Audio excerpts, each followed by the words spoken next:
विद्यार्थी मित्रों, 11th economics में प्रकरण 8 आर्थिक सुधार पर हम लोग चर्चा कर रहे हैं और आज हम स्वाध्याय का प्रश्न लेंगे। तो स्वाध्याय में देखिए, विकल्प में प्रश्न है, भारत में आर्थिक सुधार कौन से वर्ष में अमल में आए?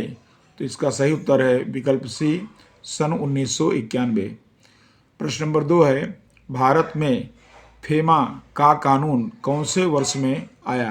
तो इसका सही उत्तर है वर्ष 1999 डी। प्रश्न नंबर 3 है, निम्नलिखित में से कौन सा उद्योग सार्वजनिक क्षेत्र के लिए अभी आरक्षित है, यानी अभी भी आरक्षित है? तो है रेलवे, डी। इनमें से रेलवे आएगा। उसके बाद आता है प्रश्न नंबर 4, आयात की जाने वाली वस्तु का उत्पादन अपने ही देश में करने की प्रक्रिया को क्या कहते हैं? तो आप आगे सीख चुके हैं, आयात प्रतिस्थापन कहते हैं इसको। तो इसका विकल्प होगा उत्तर सही सी, आयात प्रतिस्थापन। उसके बाद है प्रश्न नंबर 5, विदेशी कंपनियों द्वारा किए गए पूंजी निवेश को क्या कहते हैं? विदेशी कंपनियों द्वारा जो प्रत्यक्ष पूंजी निवेश होता है उसे क्या कहते हैं? तो इसका विकल्प होगा सी, एफडीआई, फॉरेन डायरेक्ट इन्वेस्टमेंट। तो एफडीआई इसका सही आंसर होगा। उसके बाद आता है एक वाक्य में प्रश्नों के उत्तर देना है। तो एक वाक्य में प्रश्नों के उत्तर में पहला प्रश्न है, फेरा का पूरा नाम लिखिए। तो यहाँ पर हमने देखो, फॉरेन, ई से हो गया एक्सचेंज, आर से होगा रेगुलेशन और एक्ट। तो फॉरेन एक्सचेंज रेगुलेशन एक्ट, तो ये फेरा का जो है पूरा नाम इस तरह से आपको बताना है। इसको कहते हैं विदेशी विनिमय नियमन धारा, विदेशी विनिमय नियमन धारा। उसके बाद आता है अगला, फेमा का पूरा नाम लिखिए। तो आपने देखा कि फेरा में परिवर्तन करके फेमा बनाया गया। तो यहाँ पर एफ से तो फॉरेन रहेगा, ई से एक्सचेंज रहेगा, खाली आर से जो रेगुलेशन था उसके बदले में क्या हो गया, एम से मैनेजमेंट हो गया यहाँ पर, और एक्ट। तो फॉरेन एक्सचेंज मैनेजमेंट एक्ट। अगर हिंदी में बताएं तो विदेशी विनिमय संचालन धारा, पहले था नियमन धारा, अब हो गया संचालन धारा। उसके बाद है एफडीआई का पूरा नाम लिखिए। तो एफडीआई के लिए एफ से फॉरेन और डी से डायरेक्ट इन्वेस्टमेंट, विदेशी प्रत्यक्ष विनियोग। अब आता है प्रश्न उदारीकरण। उदारीकरण अर्थात क्या? तो सरकार की अंकुशित अर्थव्यवस्था में निजी साहस, व्यक्तिगत निर्णयों की स्वतंत्रता, बाजार परिबल द्वारा आर्थिक निर्णयों का वर्चस्व बढ़े तो उस प्रक्रिया को क्या कहेंगे? उदारीकरण कहेंगे। इसकी व्याख्या हम आगे देख चुके हैं। अब आता है कि वैश्वीकरण का अर्थ बताइए। तो वैश्वीकरण की परिभाषा आप देंगे तो वैश्वीकरण अर्थात देश के अर्थतंत्र को विश्व के अर्थतंत्र के साथ अधिक से अधिक जोड़ने की प्रक्रिया, उसे कहेंगे वैश्वीकरण। फिर आता है एफआईआई का पूरा नाम लिखिए। तो इसको कहेंगे फॉरेन इंस्टीट्यूशनल इन्वेस्टमेंट, विदेशी संस्थाकीय विनियोग। तो इस तरह से प्रश्न 2 के एक वाक्य उत्तर पूरे हुए। अब इसमें देख लेते हैं प्रश्न नंबर 3, जिसमें आपको संक्षिप्त में उत्तर देना है। तो इसमें देखिए, पहला प्रश्न है, आर्थिक सुधार का अर्थ बताकर उसके पहलू बताइए। तो आप परिभाषा देंगे कि राज्य के नियंत्रण वाली आर्थिक नीतियां जब बाजार आधारित, निजी मालिकी और निर्णय के स्वतंत्रता मुक्त या स्वतंत्रता से मुक्त अर्थव्यवस्था में उसको परिवर्तित कर दिया जाए तो उसे आर्थिक सुधार के रूप में जाना जाता है। और यहाँ पर उसके पहलू बताना है। तो आपने देखा आर्थिक सुधार या आर्थिक जो सुधार हुए इसमें 3 पहलू हैं। पहला है उदारीकरण, दूसरा है निजीकरण और तीसरा है वैश्वीकरण। तो उदारीकरण, निजीकरण और वैश्वीकरण, ये 3 पहलू आर्थिक सुधार के हैं जो आपने 1991 में अभ्यास किए कि 1991 की आर्थिक नीति बनी उसमें। उसके बाद आता है प्रश्न नंबर 2, MRTP एक्ट का पूरा नाम लिखो। और दूसरा, यह कानून किस लिए बनाया गया था? तो पहले तो पूरा नाम लिखेंगे MRTP का, तो इसको बोलेंगे monopolies and restrictive trade practices act. ये इसका पूरा नाम हो गया MRTP। इसको हिंदी में कहना हो तो अपने क्या बोलेंगे इसको, उद्योगों में एकाधिकारशाही को रोकने से संबंधित ये कानून था। उद्योगों में एकाधिकारशाही को रोकने से संबंधित बनाया गया कानून था, जिसको क्या बोला गया, MRTP एक्ट। तो इस तरह से MRTP एक्ट के अंतर्गत आपको बताना है ये। अब यहाँ बोला गया कि कानून किस लिए बनाया गया, जिसका हमने रीजन बता दिया इसके अंदर, और आप इसके बारे में बताएं कि MRTP एक्ट जो है यह एकाधिकार और व्यापार नियंत्रित करने की प्रवृत्ति को रोकने के लिए सन 1969 में 1969 में बनाया गया था। और इसके अलावा उदारीकरण नीति जब अपनाई गई, उसके बाद अंतर्राष्ट्रीय उद्योगों के सामने स्थिर रहने के लिए, देश के उद्योगों को सक्षम बनाने के लिए सन 2002 में MRTP एक्ट के स्थान पर कंपटीशन एक्ट बना दिया गया। कंपटीशन यानी स्पर्धा का एक्ट, स्पर्धा का कानून या स्पर्धात्मक कानून बनाया गया, यानी इसमें भी चेंज किया गया। तो 1969 में जो MRTP एक्ट था वही जो है सन 2002 में बदल करके स्पर्धात्मक कानून बना दिया गया। फिर प्रश्न आता है 3, विनिवेशीकरण का अर्थ बताइए और उसके प्रकार बताइए।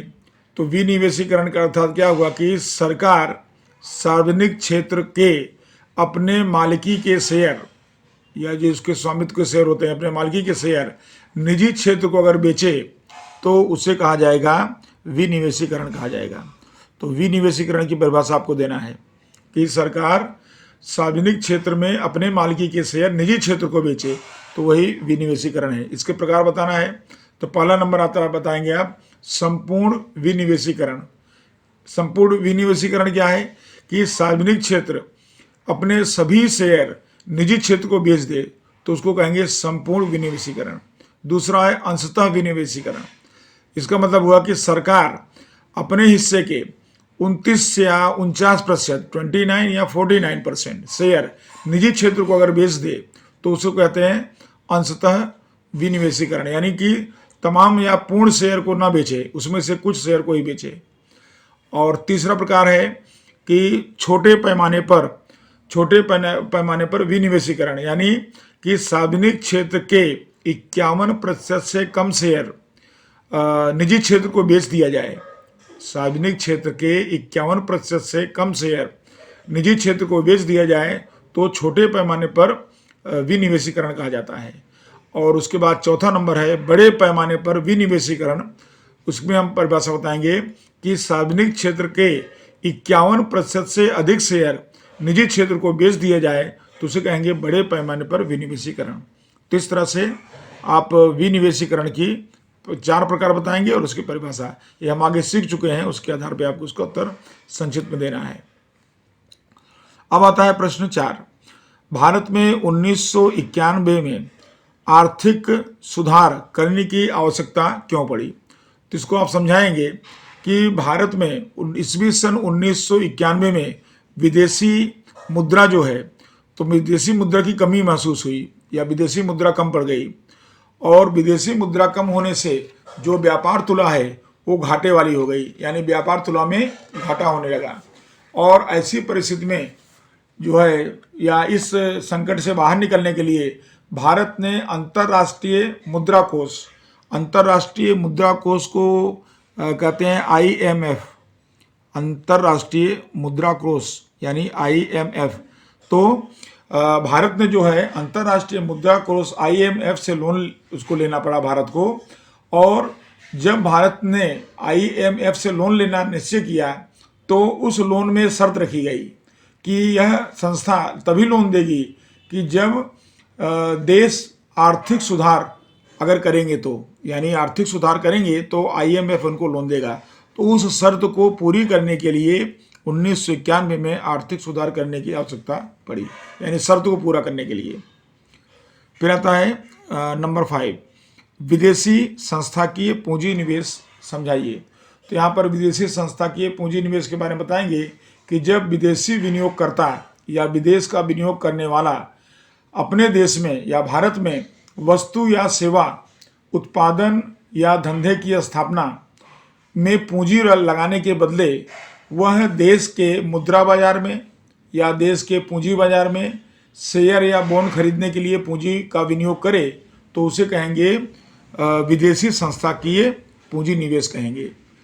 और यहाँ आपको ध्यान रखना है, मुद्देबाज बता सकते हो कि जो विदेशी संस्थाकीय पूंजी का निवेश है उसके अंदर विदेशी संस्थागत विनियोगकर्ता के रूप में देश में उसका रजिस्ट्रेशन करवाना अनिवार्य है। और दूसरा पॉइंट बता सकते हैं कि देश में बड़े पैमाने पर ऐसे विनियोग विदेशी बैंकों में, बीमा कंपनियों में या म्यूचुअल फंड के द्वारा होते हैं। और उसके बाद पॉइंट बता सकते हैं कि इस तरह के विनियोग अर्थतंत्र में अस्थिरता ला सकते हैं, क्योंकि ये विदेशी संस्थाएं जितनी तीव्रता से शेयर बाजार में पैसे लगाती हैं उतनी ही तीव्रता से उनको कोई समस्या होती है तो पैसे निकाल भी लेती हैं, तो अचानक उतनी पैसों की क्या हो जाती है, कमी हो जाती है अर्थतंत्र में। इसलिए आर्थिक अस्थिरता होने का डर रहता है। तो इस तरह से आपको मैंने संक्षिप्त प्रश्न जो 3-3 नंबर में पूछे जाते हैं इसको आपको समझाया मैंने। और अब जो है इसमें बाकी सारे प्रश्नों की चर्चा वीडियो में हो चुका है। अब इसमें एक प्रश्न आता है और वो प्रश्न है कि निजीकरण का अर्थ बताकर उसकी प्रक्रिया बताइए। तो ये भी अपने प्रश्न हो गया है। 1991 में किए गए आर्थिक सुधार के प्रभाव बताइए।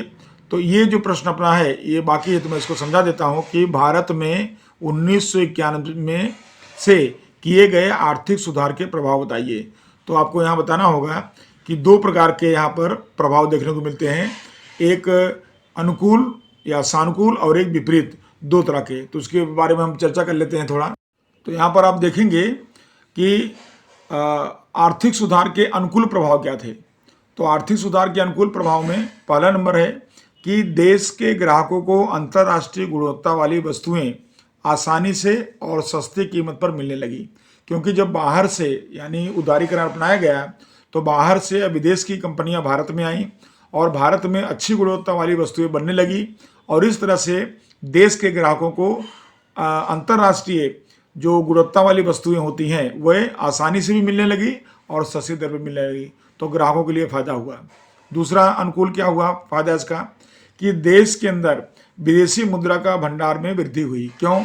क्योंकि निर्यात में वृद्धि होने लगी धीरे धीरे, और जब निर्यात बढ़ने लगा तो विदेशी मुद्रा का प्रमाण बढ़ने लगा। उसके बाद है भारत के निर्यात में वृद्धि हुई, क्योंकि सरकार जो है निर्यात पर, भारत के निर्यात पर बनी वस्तुओं के निर्यात पर ज़्यादा जोर देने लगी। इस वजह से भारत का निर्यात बढ़ने लगा, भारत में नई टेक्नोलॉजी आई, नई टेक्नोलॉजी से उत्पादन बढ़ा और उत्पादन से वस्तुओं और सेवाओं की वृद्धि हुई, और इसके लिए जो एक्सेस हुआ, जो वृद्धि हुई, उसको निर्यात के रूप में मतलब किया जाने लगा और विदेशी मुद्रा कमाई जाने लगी। उसके बाद फायदा हुआ चौथा नंबर की सरकार पर विदेशी कर्ज का बोझ घटा और सीधा विदेशी पूंजी निवेश बढ़ा।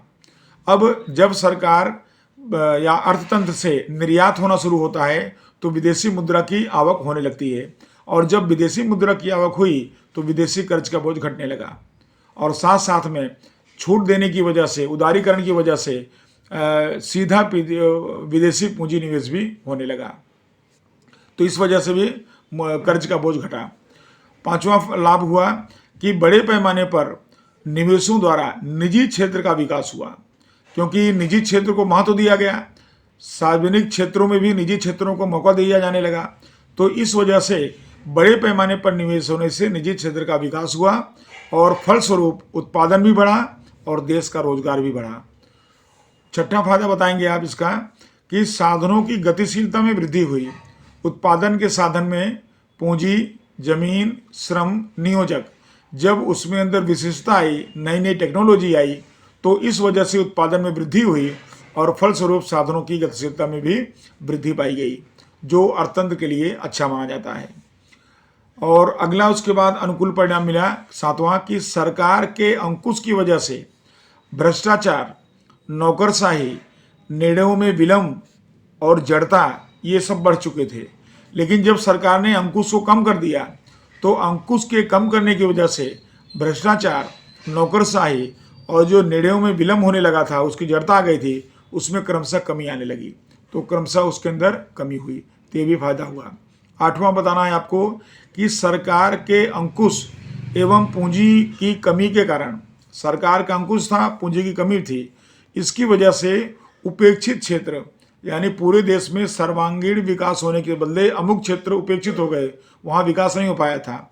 तो ऐसे उपेक्षित क्षेत्रों में निजी पूंजी निवेश को बढ़ावा मिला और इस वजह से उनका भी विकास हुआ, संतुलन जो है विकास का होने लगा।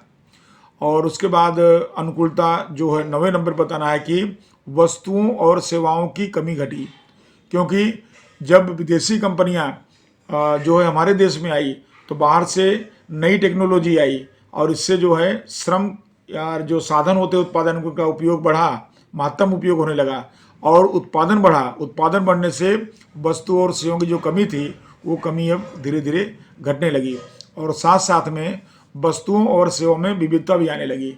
एक ही प्रकार की वस्तु या सेवा के अंदर विविधता भी देखी गई।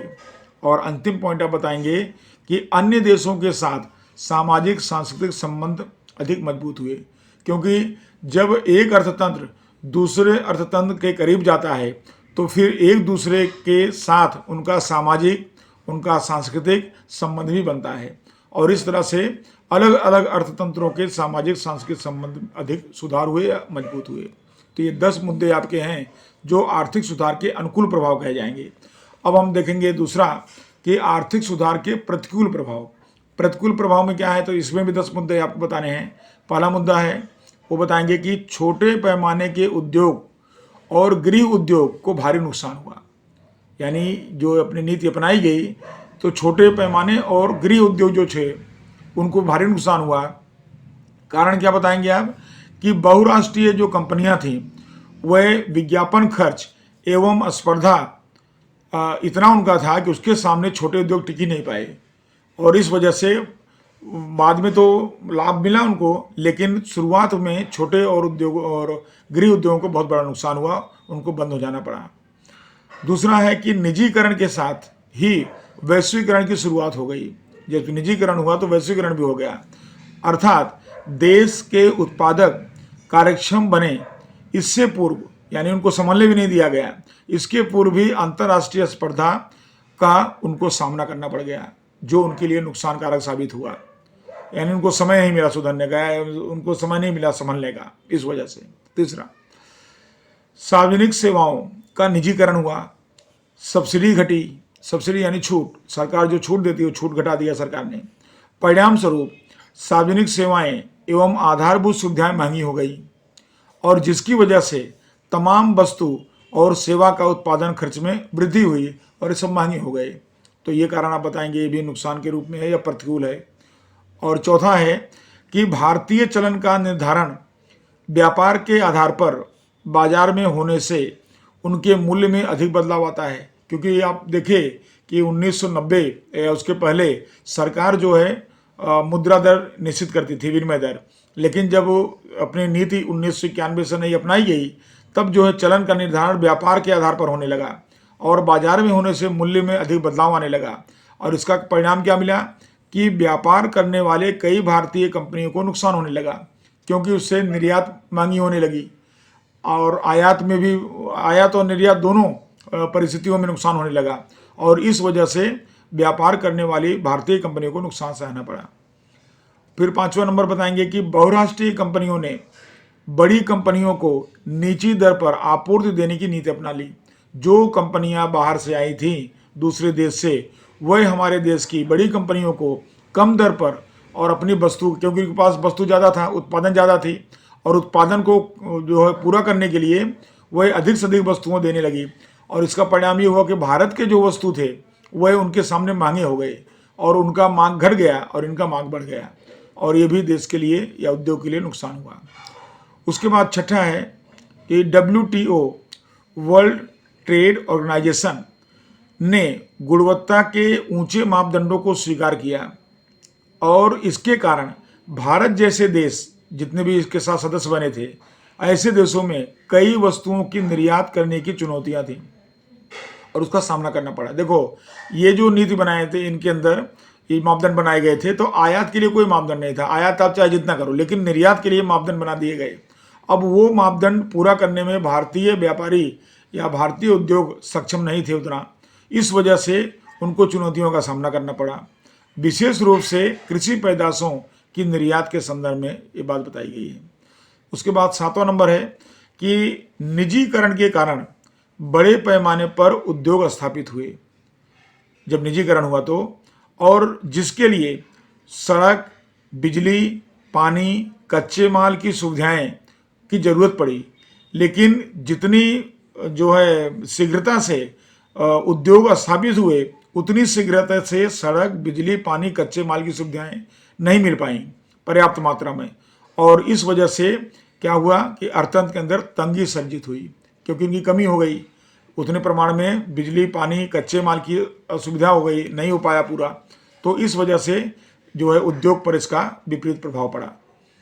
फिर आता है आर्थिक असमानता में खूब वृद्धि हुई, क्योंकि इसके अंदर क्या हुआ कि जिन उद्योगों में खूब अधिक पैसे लगे थे या पूंजी प्रधान थे, तो उन उद्योगों का तो विकास बहुत तेजी से हो गया। लेकिन छोटे उद्योग, पैमाने के उद्योग थे, वो धीरे धीरे पतन की तरफ जाने लगे। तो आर्थिक असमानता इसमें ज़्यादा हो गई। प्राथमिक वस्तुओं एवं सेवाओं के स्थान पर मौज शौक या विलासिता वाली वस्तुओं का उत्पादन एवं विक्रय बढ़ा। आपको पता है कि जब बाहर की टेक्नोलॉजी या विदेशी कंपनियां भारत में आई, तो लोगों के जीवन शैली में परिवर्तन आया, और जीवन शैली में परिवर्तन आया तो लोग मौज शौक की वस्तुओं की तरफ झुके। यानी हमारे देश के अंदर मौज शौक की वस्तुओं की ज़्यादा डिमांड होने लगी और प्राथमिक वस्तुओं की डिमांड कम हो गई। इस वजह से जब मौज शौक की वस्तुएं का ज़्यादा मांग होने लगी तो उसका उत्पादन बढ़ा दिया गया, और उत्पादन बढ़ा गया तो विक्रय भी बढ़ गया इसका। सामने प्राथमिक वस्तुओं का उत्पादन घट गया, और इस वजह से ये देश के लिए नुकसानकारक हुआ। और 10वां पॉइंट है अंतिम, कि सामाजिक सांस्कृतिक विरासत को व्यापक नुकसान हुआ। किसी भी देश की संस्कृति, किसी भी देश का जो है सामाजिक, जो एक विरासत के रूप में माना जाता है, धरोहर होता है, और उसका धरोहर के रूप में उसकी सुरक्षा होनी चाहिए। लेकिन जब विदेशी संस्कृति हमारे देश में आई तो हमारे संस्कृति को या हमारे समाज को उसका नुकसान हुआ, ऐसा सभी लोगों का मानना है या ऐसा जानकारों का मानना है। तो विद्यार्थी मित्रों, इस तरह से इस चैप्टर में आर्थिक सुधार चैप्टर 8 के अंदर हमने एक वाक्य प्रश्नोत्तर, विकल्प के प्रश्नोत्तर और संक्षिप्त में उत्तर देना, और एक बड़ा प्रश्न हमने लिया लास्ट में, और इस तरह से आपका स्वाध्याय कंप्लीट होता है, पूरा चैप्टर होता है। और अब अगले वीडियो में हम चैप्टर नंबर 9 के साथ आपसे फिर से मिलेंगे। नमस्कार।